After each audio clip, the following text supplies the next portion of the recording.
તો છેલ્લી 24 કલાકમાં રાજ્યમાં સરેરાશ 1.5 ઇંચ વરસાદ પડ્યો છે। 33 જિલ્લાઓમાંથી 214 તાલુકામાં વરસાદ નોંધાયો।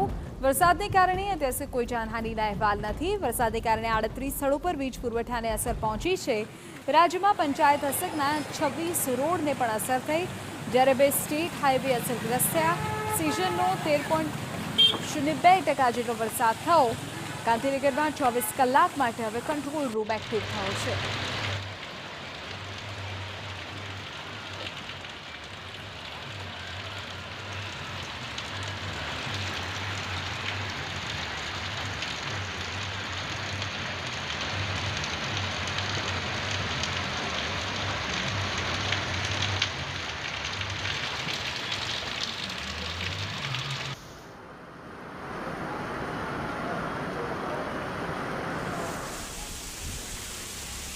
આપણે કહી દઈએ કે રાજ્યમાં છેલ્લા 24 કલાકમાં 33 જિલ્લાઓમાંથી 214 તાલુકાઓમાં વરસાદ પડ્યો છે।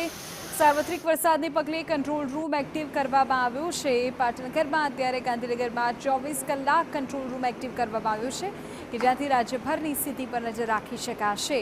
ઉલ્લેખનીય છે કે કયા સ્થળો પર મદદની જરૂર છે, કયા સ્થળો પર વધુ વરસાદ છે, ક્યાં વીજ પુરવઠાને અસર પહોંચી છે, ક્યાં રસ્તાઓને અસર પહોંચી છે, આગામી અનુમાન શું છે, એ તમામને લઈને આ કંટ્રોલ રૂમ ઉપરથી નજર રાખવામાં આવશે। અત્યાર સુધીમાં સિઝનનો 13% વરસાદ થયો હોવાની જાણકારી છે।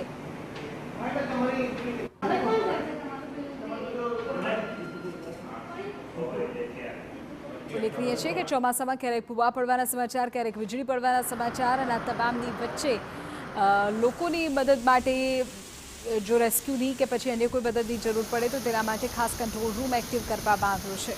કલાકમાં ગુજરાતમાં વરસાદી માહોલ જોવા મળ્યો છે અને તેની સાથે જ રાજ્યમાં 24 કલાકમાં 33.35% વરસાદ નોંધાયો છે। ત્યારે ગાંધીનગરમાં જોઈ શકાય છે કે કંટ્રોલ રૂમ પર સતત તમામ જે આખા જિલ્લાઓ છે, તાલુકાઓ છે, તેનું મોનિટરિંગ છે તે થઈ રહ્યું છે। 24 કલાકની વાત કરવામાં આવે તો સુરતના પલસાણામાં 211 mm, જ્યારે જૂનાગઢના માણાવદરમાં 210 mm વરસાદ નોંધાયો હતો। હાલાકી વરસાદથી કોઈ પણ પ્રકારનું માનવ મૃત્યુ થયું નથી, પરંતુ આપ જોઈ શકો છો કે સતત જે મોનિટર સ્ક્રીન છે, સ્ક્રીન ઉપર તમામ જે જગ્યાઓ છે તેનું મોનિટરિંગ છે તે પણ કરવામાં આવી રહ્યું છે।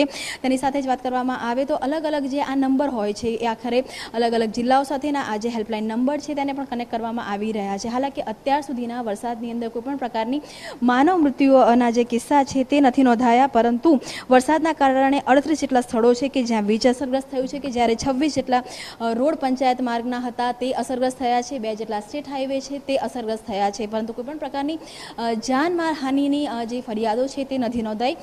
પરંતુ જો અલગ વિસ્તારોની વાત કરવામાં આવે, શહેરી વિસ્તારની વાત કરવામાં આવે, ચાહે અમદાવાદની વાત કરવામાં આવે, સુરતની વાત કરવામાં આવે તો કે જૂનાગઢની વાત કરવામાં આવે તો પાણીનો ગરકાવ થઈ ગયો હોય, તેની સાથે જ રોડ રસ્તા તૂટી ગયા હોય તેવા અનેક પ્રકારના જે કિસ્સા છે તે જોવા મળી રહ્યા છે। પરંતુ હાલ જો સ્ટેટ કંટ્રોલ રૂમની વાત કરવામાં આવે તો સતત જે મોનિટરિંગ છે તે થઈ રહ્યું છે।